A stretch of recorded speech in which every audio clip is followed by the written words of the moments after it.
Hey you guys, welcome to the movie tour. Today we are talking about Norman Osborn, also known as the Green Goblin. He's one of the most iconic villains in the Spider-Man universe. He's a wealthy businessman, inventor, and scientist who ultimately turns into a violent and unpredictable villain, causing chaos and destruction wherever he goes. While his villainous deeds are well known, what were his true motives? Well, it's time to find out. Hop on the glider with me and let's go.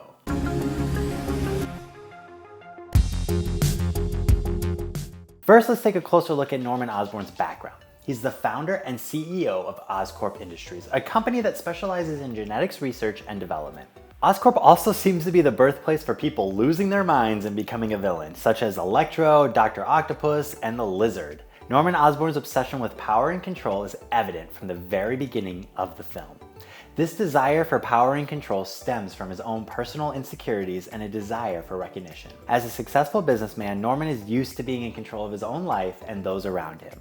However, he also feels that he's constantly overlooked and underappreciated, especially by his own son, Harry Osborn. Norman's pursuit of power and control is also driven by his fear of losing it.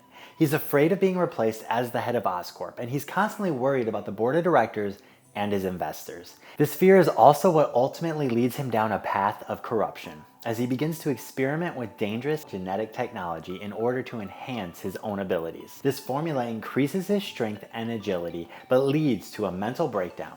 He wholeheartedly believes that he has a formula that has potential, and in an attempt to make sure that Quest Aerospace doesn't get his funding, he puts himself at risk by exposing himself to the performance enhancers. Goblin officially takes over Osborn's mind and body and kills his first victim. Now Osborn wakes up the next day and he seems to be unaware of the events that happened. But we do get a flash, so I kind of feel like he does know something, he just doesn't know what. In fact, later in the film, Goblin actually tells him he's known all along. It's almost like a Jekyll and Hyde type situation. Multiple personality. And it's not until about an hour and 12 minutes into the film that Osborn truly meets Goblin and we see a fear instilled in him. Goblin truly scares Osborn at this point. And when Norman finds out that Parker is Spider-Man, Goblin of course tells him to attack his heart. Norman of course is reluctant at the idea until his son comes in saying that Parker took his girl. Now we see at the very beginning of the film that Harry and his father don't have the greatest relationship. Harry is actually embarrassed of him when he drops him off at school, and Norman finds that this way he can attack Parker and almost feel as if he can rectify this situation. His son would no longer be embarrassed by him and maybe just embrace him instead. Norman would then be able to kill two birds with one stone. A, he would be able to help Harry out, and B, he would also appease the Green Goblin. Norman's descent into madness and villainy is also influenced by the pressures of society and the expectations placed upon him. When he's told he's being removed from CEO of his own company, this crushes him, making him feel inadequate and unaccomplished.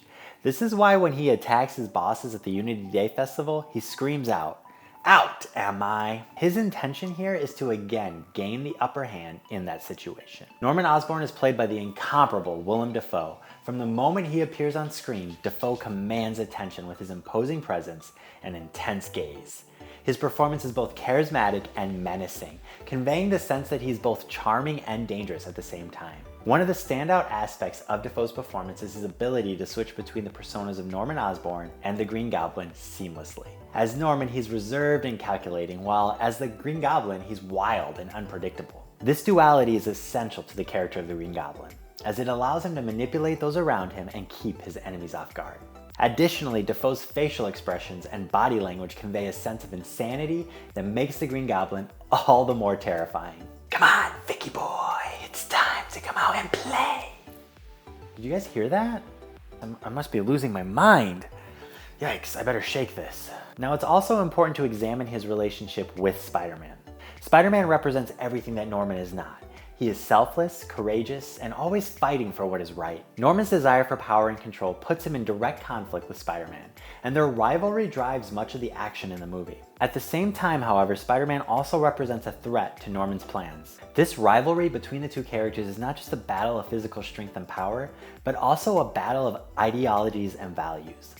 At one point in the film, however, Goblin offers Spidey a partnership, warning him that eventually the city will turn on him anyway. The thought here may be that Goblin feels that the spider may be able to help him get to where he wants to go faster, and then more than likely, he'll squash the bug once he's arrived there. Ultimately, Norman Osborn's true motives in Spider-Man are driven by his desire for power and control, his fear of losing it, and his own personal insecurities. As the Green Goblin, Norman Osborn is likely consumed by a sense of power and invincibility. He revels in the chaos and destruction that he can cause, and the fear that he can instill in others. He may also feel a twisted sense of superiority over those that he sees weaker or inferior to him. And at the same time, Norman may also feel a sense of loneliness and isolation. He may feel that nobody truly accepts him or understands him except for perhaps his alter ego Green Goblin. He could also relish in the anonymity that the mask and the costume provide him, allowing him to act out on his darkest desires without fear or judgment or repercussions. He may be constantly analyzing and strategizing, trying to stay one step ahead of his enemies and maintain a grip on power. When he dies, Goblin allows Osborn to have last words where he says to Parker, "Don't tell Harry." This shows regret for giving in to the Goblin. Norman knows his attempt to help his son was ill-fated, and in Spider-Man No Way Home, he still fights with this duality, and he even destroys his mask in an attempt to really get away from the Goblin. I personally believe that Norman Osborn is partially innocent. His mind is just held hostage, just like Doc Ock's mind was taken hostage in Spider-Man 2 without his inhibitor chip. Overall, Norman Osborn as the Green Goblin is likely driven by a complex mix of emotions, including a desire for power and control, a need for acceptance and validation, and a deep-seated anger and resentment towards those who have wronged him in the past. What do you guys think about the motivations of Osborn and the Goblin? Do you agree with my thoughts here, or do you have a different opinion? Please do let me know. Put it down in the comments below, because I'd love to hear your take as well. Come boy and fight me if you dare. Who's there? You guys hear that? It sounds like it's coming from the bathroom. Hello? Hello? Well, look who decided to come out and play. Whoa. Who are you? Oh, come on now, boy. Don't pretend like you don't know who I am. Don't you recognize me? I'm you, silly. Just the darker and more cunning version. What are you talking about? I'm here to say what you won't. To do what you won't. I'm sorry, I don't understand. Come now, Vicky boy. Don't play dumb with me. You know who I am. You've been suppressing me for years. I've been lurking beneath the surface.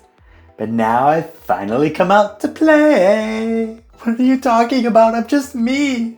I'm just me. Just you? You're so much more than that. You have desires, ambitions, urges, just waiting to come out, buried deep down inside. And I am here to help you set them free. That doesn't make any sense. No, I'm happy with who I am. Just leave. Happy? You call this life happy? Wasting away in a mediocre existence, never reaching for greatness, never seizing what's rightfully yours. No. That's not happy. That's just existing. I just want to be happy. Just leave me alone. Just go away. Don't worry, Vicky boy. I'll show you what real power feels like when it's coursing through your veins. What it feels like when you get a taste of it. You'll never want to go back. You'll never want to stop. So let's get going. Oh, I don't want that. I don't want that. No. Can the spider come out to play?